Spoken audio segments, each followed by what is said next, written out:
देखते हैं mutual inductance between two coils हमारा कैसा रिलेटेड है। Total flux linkage between two coils. Suppose हमारे पास अगर दो कॉइल हैं, उनकी वजह से कितना फ्लक्स है, टोटल फ्लक्स कितना लिंक है। सपोज ये कॉइल है हमारा C1, इसी के पास रखा है C2। पहला हम केस 1 देख रहे हैं। सपोज ये I1 करें, ये हमारा I2 करें, ये एंटर करता है और इसकी वजह से जो मैग्नेटिक फील्ड का डायरेक्शन है, इस करंट की वजह से मैग्नेटिक फील्ड का डायरेक्शन बाहर की तरफ, ये है हमारा B बार का डायरेक्शन। इस वाली करंट की वजह से भी अगर डायरेक्शन सपोज बाहर की तरफ है,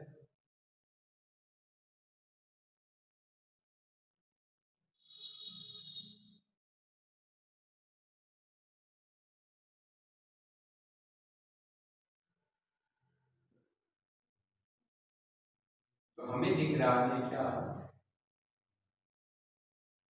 पहला केस हम देखेंगे B बार direction due to I1, I2 is in same direction. ये हमारा पॉइंट है, इस पे करंट ऐसा कुछ फ्लो हो रहा है तो मैग्नेटिक फील्ड का डायरेक्शन बाहर की तरफ, इस पे भी करंट ऐसा कुछ फ्लो हो रहा है, मैग्नेटिक फील्ड की डायरेक्शन बाहर की तरफ। तो फ्लक्स अगर 1 पे देखें,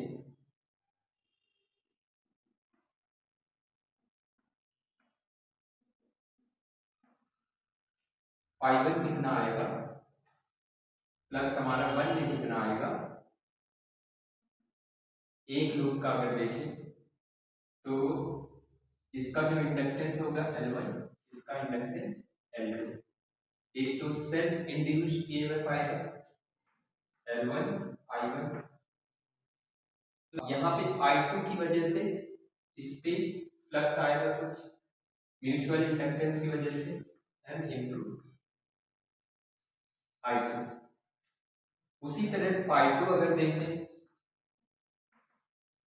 तो इस पे L2 I2 plus mutual inductance between है इंटू I1, ये आएगा।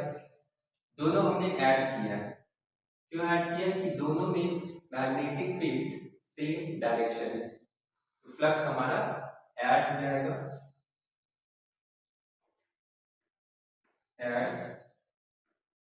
as B bar in both is in same direction। अब ईएमएफ अगर फाइंड करेंगे, अगर ईएमएफ पहली कॉइल को देखें, ईएमएफ इंड्यूस्ड, ईएमएफ हमारा क्या होता है minus d phi by d t, तो d phi by d t. तो अगर इसका मैग्नीट्यूड देखना चाहें, ईएमएफ हमारा कितना आएगा, माइनस माइनस के साथ भी लिख सकते हैं L1 d I1 by d t plus N d I2 by d t. ये आ गया ईएमएफ इंड्यूस्ड इन 1। सेकेंड वाले में क्या आ जाएगा, minus d phi two upon d t minus of L2 d I2 upon d t plus N d I1 upon d t. ये आ गया इंड्यूस्ड ईएमएफ पहली कॉइल में और सेकेंड कॉइल में ड्यू टू म्यूचुअल इंडक्टेंस और हमारे self inductance की वजह से। इसको नोट कर सकते हैं।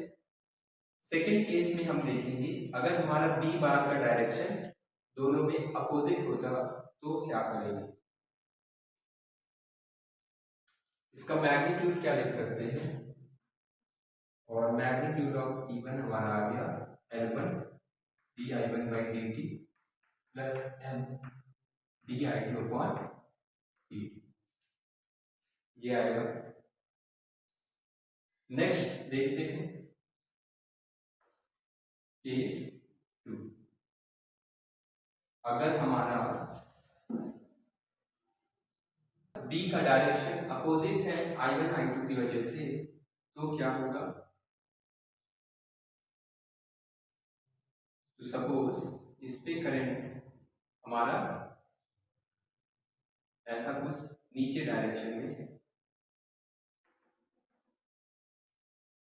तो यहां से करंट एग्जिट कर रहा है, तो मैग्नेटिक फील्ड का डायरेक्शन आएगा अंदर की तरफ।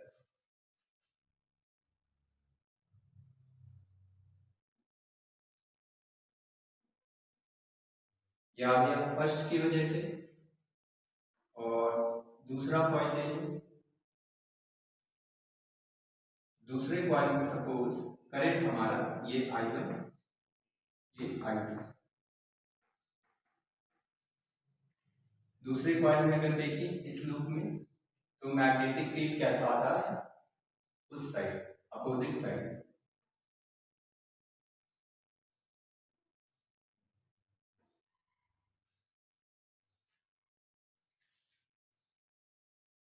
ऐसा कुछ आएगा, मतलब फील्ड इसकी वजह से अंदर है और इसकी वजह से अपोजिट साइड है। सेम प्रोसेस हम अप्लाई करेंगे। फ्लक्स एसोसिएटेड यहाँ पे क्या हो जाएगा, सब्ट्रैक्ट हो जाएगा, क्योंकि बी बार अपोजिट डायरेक्शन में। फ्लक्स अगर वन में देखो इसकी वजह से डायरेक्शन अगर पॉजिटिव ली है L1 I1, इसकी वजह से I2 की वजह से क्या आएगा, म्यूचुअल इंडक्टेंस, और ये आ जाएगा हमारा नेगेटिव। उसी तरह phi2 में अगर हमने ये डायरेक्शन पॉजिटिव कंसीडर करी है L2 I2, इसकी वजह से नेगेटिव आएगा माइनस MI1। अब सेम प्रोसेस से हम सॉल्व कर सकते हैं। E minus D five by d T था, ये आ जाएगा माइनस, ये भी हो जाएगा हमारा माइनस। अब अगर इनका मैग्नीट्यूड देखेंगे तो कितना आ जाएगा, L1 d I1 by d t minus M D I2 by d T. अगर फ्लक्स अपोजिट डायरेक्शन में है तब हमारा M की वजह से म्यूचुअल इंडक्टेंस वाला माइनस हो जाएगा, सेम डायरेक्शन में है तो ऐड हो जाएगा। इसको नोट कर सकते हैं पॉज करके।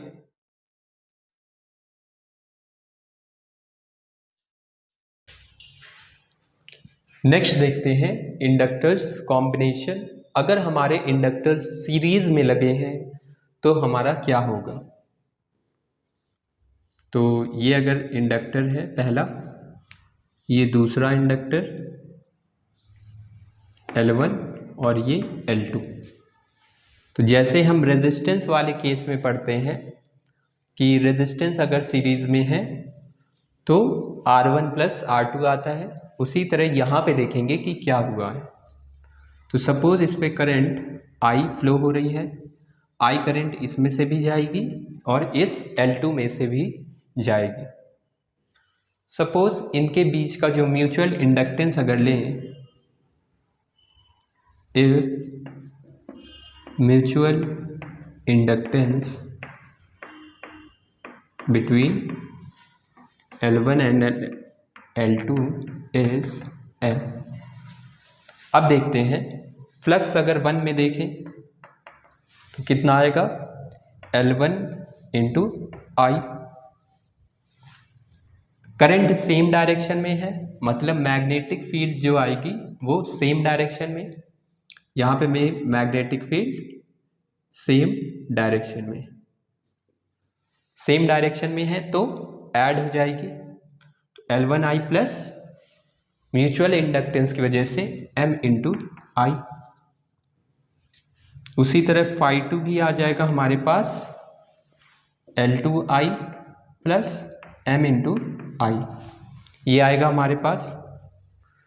तो हमें क्या करना है कि हम यहाँ पे इस सर्किट को एक ऐसा कुछ बनाना चाहते हैं कि ऐसा क्या इंडक्टर लगाएं जिसका इक्विवेलेंट सेल्फ इंडक्टेंस L हो जाए और हमारा करंट जब I फ्लो कर रहा है। तो यहाँ पे अगर बात करें तो यहाँ पे फ्लक्स इससे L इक्विवेलेंट फाइंड करना है हमें। यहाँ पे तो म्यूचुअल इंडक्टेंस है नहीं हमारा, लेकिन हम देखेंगे कि क्या कर सकते हैं। यहाँ पे दोनों में सेम करंट जा रही है, इसके अक्रॉस EMF हम ऐड कर सकते हैं। E1 कितना आएगा, d phi बाई dt। तो इसको अगर डिफ्रेंशिएट करेंगे L1 di by dt plus M di by dt।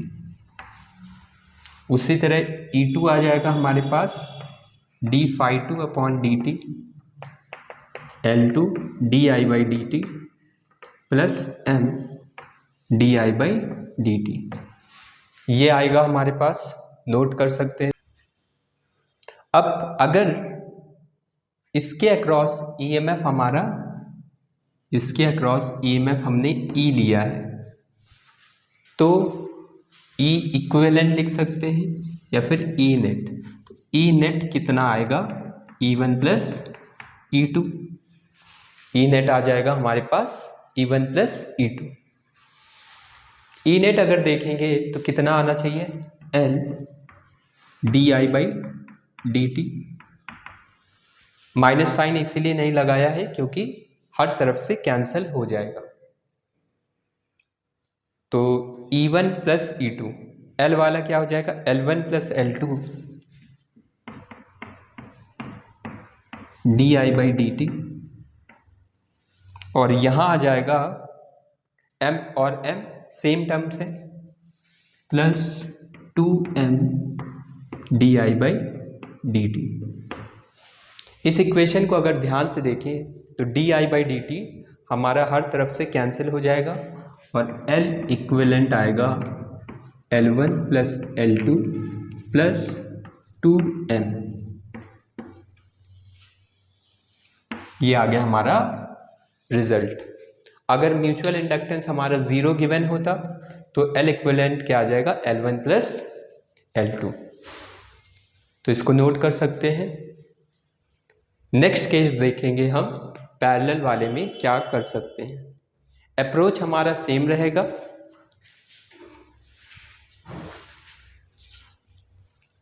Second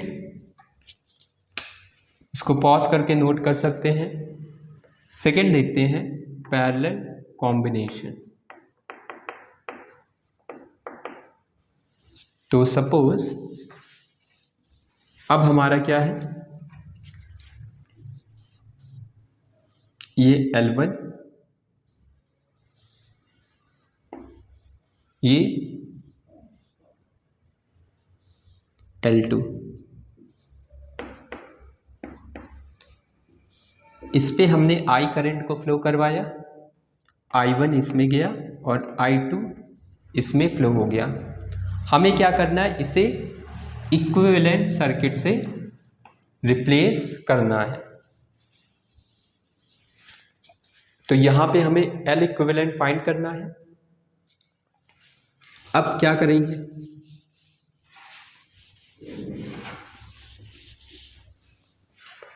हम यहां पे सिंपल केस पढ़ेंगे,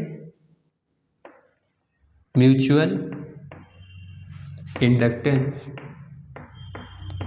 between L1, L2 is negligible. अगर होता तो हमारा कॉम्प्लेक्स कैलकुलेशन आता, उसको अवॉइड करने के लिए हमने माना है कि इन दोनों के बीच का म्यूचुअल इंडक्टेंस नेग्लिजिबल है। अगर इस पे I1 करंट जा रहा है तो फ्लक्स का डायरेक्शन अब हमें कितना आ जाएगा, L/I1 एक लूप में से, φ2 कितना आएगा इसमें, L/I2 ये आएगा हमारे पास। और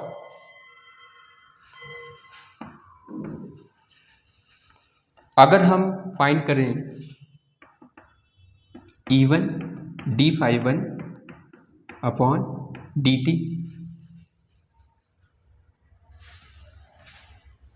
इसमें से कितना फ्लक्स पास होगा, L इक्विवेलेंट इंटू आई, ये आएगा total flux L equivalent into I. अब पैरेलल में हमारा क्या सेम रहता है, इसके अक्रॉस वोल्टेज सेम रहेगा। तो E1 अगर देखेंगे, E1 कितना आएगा, L1 di1 बाई dt, और E2 कितना आएगा, L2 di2 बाई dt, ये आएगा हमारे पास। और हम इसको क्या लिख सकते हैं, यहां पे आ जाएगा हमारे पास E net equal to L equivalent di by dt, ये आना चाहिए, नोट कर सकते हैं इसको।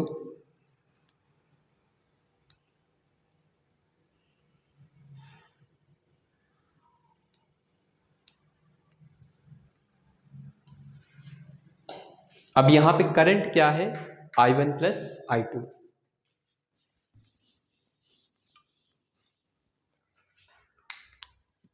I equal to I1 plus I2, ये है हमारे पास। I की जगह क्या लिख सकते हैं, अगर इसे डिफ्रेंशिएट कर दें, di by d t equal to di1 by d t plus di2 by d t. तो यहाँ पे अगर देखें di बाई डी टी की जगह क्या लिख सकते हैं, E net upon L equivalent, यहाँ पे क्या आ जाएगा, E1 अपॉन L1 प्लस ये कितना आएगा, E2 अपॉन L2। ये हमने वैल्यूज यहां से पुट करी है।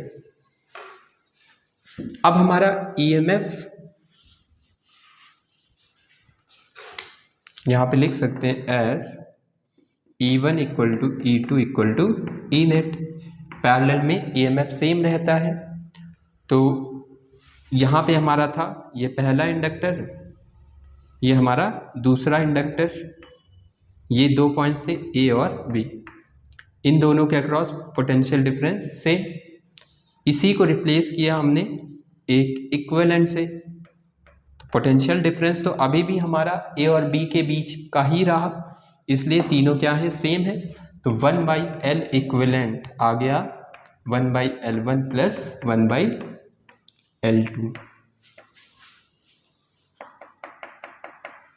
ये आ गया हमारा। अगर पैरेलल कॉम्बिनेशन है उस केस में क्या होगा, नोट कर सकते हैं इसको।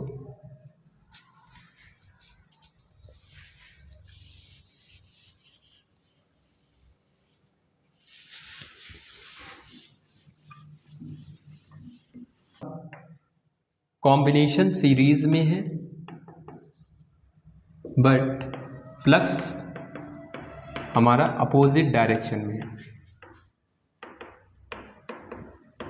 मतलब अगर ये हमारा इंडक्टर 1 है और ये हमारा इंडक्टर 2 है, इसकी वजह से हमने फ्लक्स देखा था इस डायरेक्शन में, और सपोज इसकी वजह से है अपोजिट डायरेक्शन में, करंट अभी भी दोनों में सेम है, इसका L1 और इसका L2।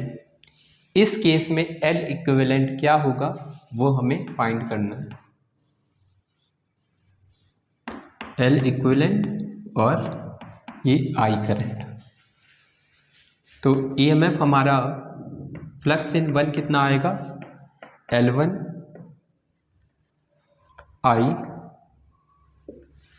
अब अपोजिट डायरेक्शन में है तो minus M into I. Flux associated with second कितना आएगा, L2I minus M into I, ये आएगा। अगर हमारा करंट चेंज हो रहा होगा तो ईएमएफ आएगा, E1 कितना आ जाएगा,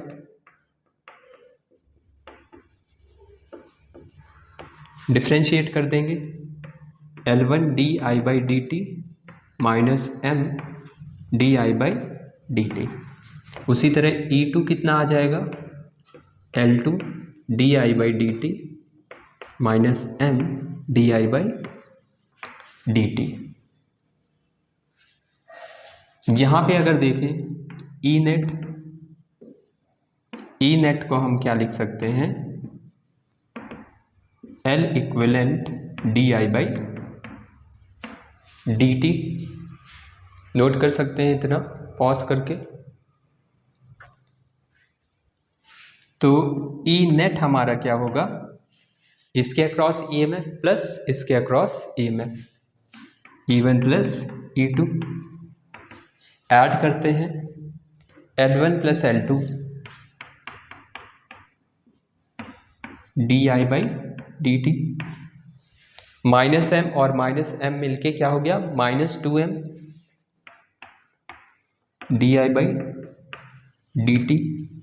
ई नेट की जगह L इक्विवेलेंट di/dt, di/dt तीनों तरफ से कैंसिल हो जाएगा और L इक्विवेलेंट आएगा हमारा पास L1 plus L2 minus 2M।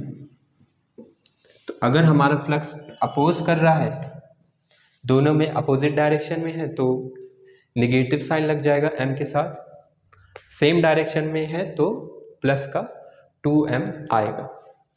इसको नोट कर सकते हैं म्यूचुअल इंडक्टेंस से रिलेटेड। सपोज ये हमारे पास रिंग है या फिर कोई सर्कुलर लूप है जिसका रेडियस कैपिटल R है, इससे x डिस्टेंस दूर एक हमारा दूसरा लूप है, से x डिस्टेंस दूर एक दूसरा लूप है एक्सियल पोजीशन पे, और इस पे करंट I फ्लो हो रहा है, इस पे हमारा कोई भी करंट नहीं है। इसको बोल देते हैं A लूप और इसको बोल देते हैं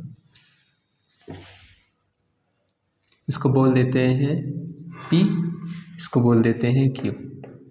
क्योंकि हमें मैग्नेटिक फील्ड देखना, हमें फाइंड करना है इसका रेडियस क्या है, स्मॉल r, और find mutual inductance between them. अब देखते हैं क्या आएगा म्यूचुअल इंडक्टेंस। अगर इसकी वजह से यहाँ पे मैग्नेटिक फील्ड देखें तो R हमारा गिवन है, बहुत लार्ज है as compare to small r। R हमारा लार्ज है और X भी हमारा लार्ज है as compare to this R, as compare to small r। अब देखते हैं कि अगर सपोज इसमें से करंट फ्लो होता तो यहाँ पे मैग्नेटिक फील्ड कितनी आती, if I1 current flows in P, then B at X is, तो मैग्नेटिक फील्ड हमारा X पर कितना आता, ये हमारा Q है, फ्लोज इन Q, तो B equal to mu naught I R square by R square plus X square power 3/2, ये आता हमारा मैग्नेटिक फील्ड इस पॉइंट पे। इससे फ्लक्स कितना एसोसिएटेड है, फ्लक्स एसोसिएटेड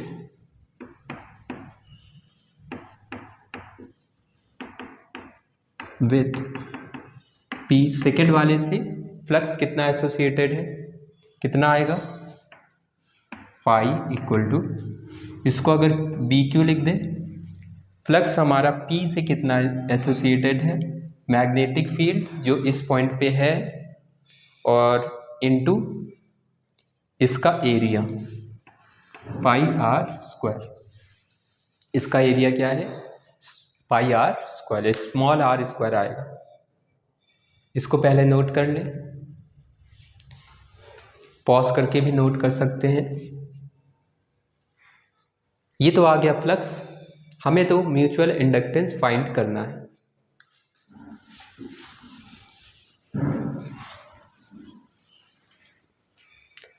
तो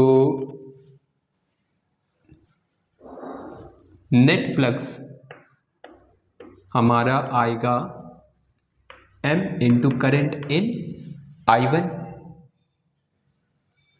नेट फ्लक्स हमारा यही आना चाहिए, जो P पर फ्लक्स है वो Q पर जो करंट था उसकी वजह से फ्लक्स आया है।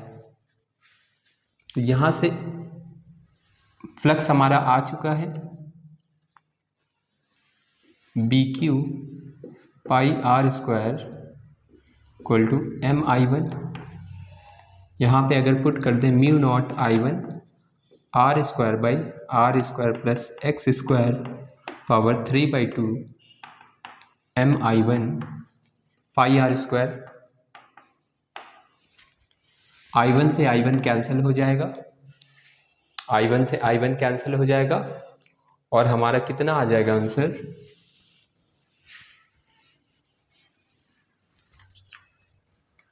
M आ जाएगा mu naught pi are square by R square plus x square power 3/2। ये आ जाएगा हमारे पास आंसर। नोट कर सकते हैं इसे आराम से।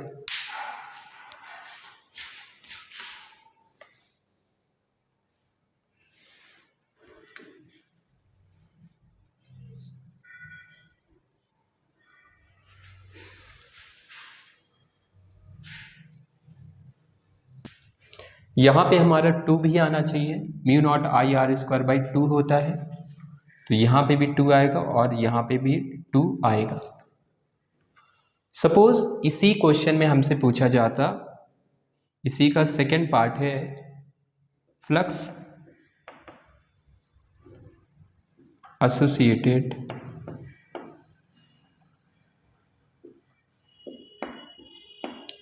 With Q, flux associated with Q। यह था हमारे पास फाई क्यू को क्या लिख सकते हैं, मैग्नेटिक इंडक्टेंस इनटू जो हमारा करंट उस B में फ्लो हो रहा था, कितना फ्लो हो रहा था, I करंट इन P, तो M इंटू I आ जाएगा फाई क्यू। M हमें पता है, I से मल्टीप्लाई करवा देंगे, तो फाई क्यू आ गया हमारे पास mu naught pi are square capital r square upon 2 r square plus x square power 3/2 into I. ये आ गया आंसर। ये क्या है, flux associated with Q. Note कर सकते हैं इसे।